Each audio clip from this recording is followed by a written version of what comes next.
Hey, this is Pastor Bunjee Garrett, and I want to take this opportunity to present you with another word of encouragement. Most Americans are scrambling as we attempt to accomplish everything that we need to complete before Christmas Eve. At the same time, we shouldn't be surprised to learn that the devil and his demons are working really hard, just to make a mockery of this holiday, or what we would call a holy day, which we've actually set aside to celebrate the birth of our Savior Jesus. For example, it was last Sunday at the Sunshine Cathedral in Fort Lauderdale, Florida. That's where the Christmas service turned into a depraved dance party, which included a group of shirtless men who were strutting their stuff up on stage.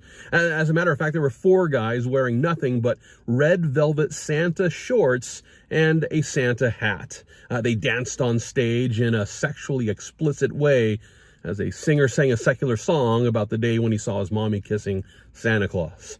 Now, it should be noted that the Sunshine Cathedral describes itself as a church that affirms the belief that every person is a divine child of God and therefore intrinsically good. Now, that's interesting because, what the Bible teaches is that we're all born under the stain of Adam's sin and therefore must be born again by faith in Jesus Christ so that the stain of sin can be cleansed and so that we can become the adopted children of God. Sadly, this is a basic theological truth that's quickly dismissed in many modern churches like the Sunshine Cathedral. And it's also a doctrine that's, it's just completely rejected in many other churches. And I want to consider one church in Florida. It's found there in Coral Springs that has also used their Christmas service as a time to exchange the divine for the depraved.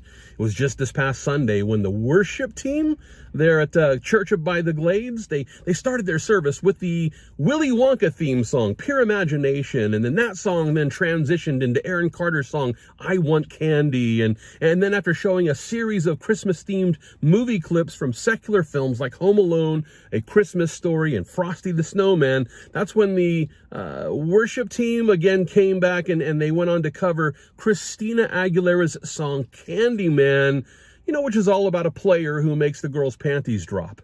Happy birthday, Jesus. Oh, man. Oh, and then there's the Prestonwood Baptist megachurch, which produced a Christmas service, which, according to one report, was indistinguishable from a Hallmark movie. Wow, that's quite the description. The same reporter referred to this service as, and I quote here, a triumph of the end times Laodicean church. Wow. This Baptist megachurch in Plano, Texas, it hosted a Christmas show that featured a cast of nearly 1,000 people. And with a cast like that, well, you better believe that they had a Santa Claus flying in a real sleigh over the head of the auditorium there, and with elves singing a rocking version of Santa Claus is Coming to Town. And I'm sure we all agree that, this is all much cleaner than half-naked men dancing around in red velvet shorts. And yet, listen, this is still nothing more than a shift from the sacred to the secular. And it's sad to say that this is becoming more and more common in many, many modern churches. For example, I recently heard about a large nativity scene set up in the Basilica of Santa Maria, which is located in Trastevere, Italy. And while the front side of this scene, it features the traditional nativity characters like Mary and Joseph and the baby Jesus, there are also several different scenes that are connected to the entire display. And one scene includes a healthcare worker who's holding a COVID-19 vaccination with a 5th dose certificate, ready to hand it to someone who's waiting, because there's people in the scene with masks on and they're waiting for their next mRNA injection, just like Jesus commanded.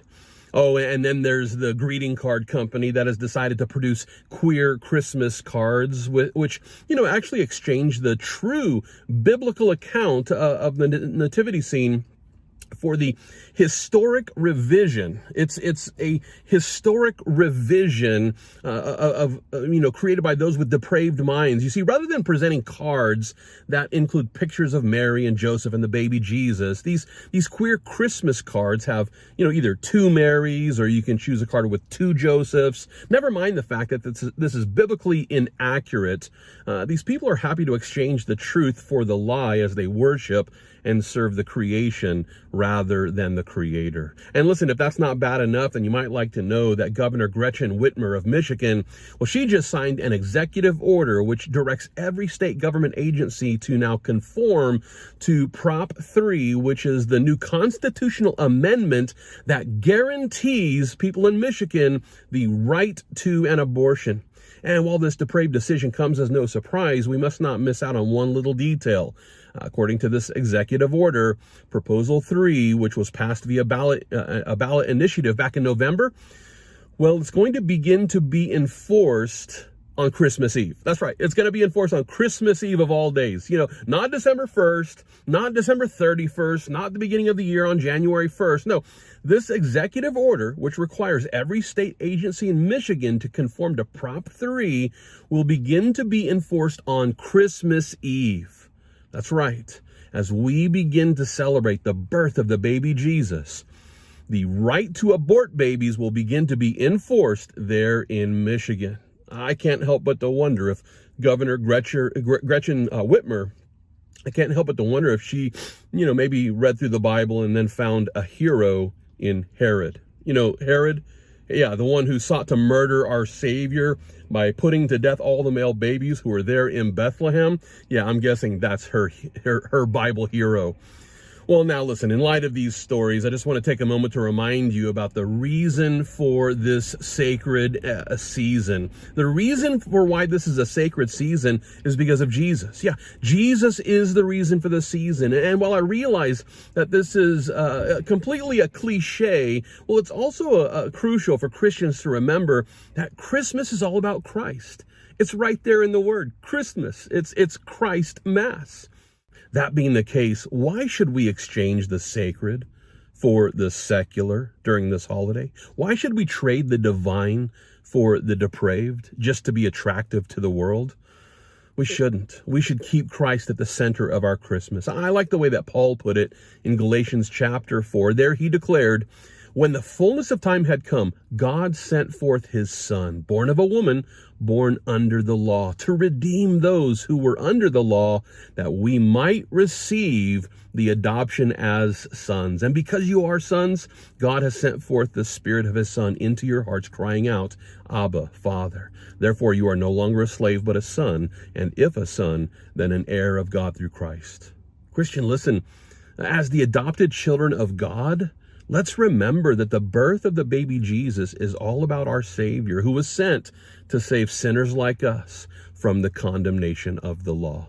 And if this doesn't fill your mind with just a wonderful sense of incredible awe, then I encourage you to spend more time meditating on the mission and the ministry of our Messiah. Knowing that the sinful sons of Adam can become the adopted children of God by faith in Jesus Christ, well, this ought to fill our hearts with the joy of Jesus on Christmas Day and every day for the rest of eternity. And with this as the message of hope, well, let's celebrate Christmas by presenting this free gift of grace to those who are willing to consider the Christ of Christmas. And as we do, the Lord will help us to fight the good fight of faith, and all for the glory of God.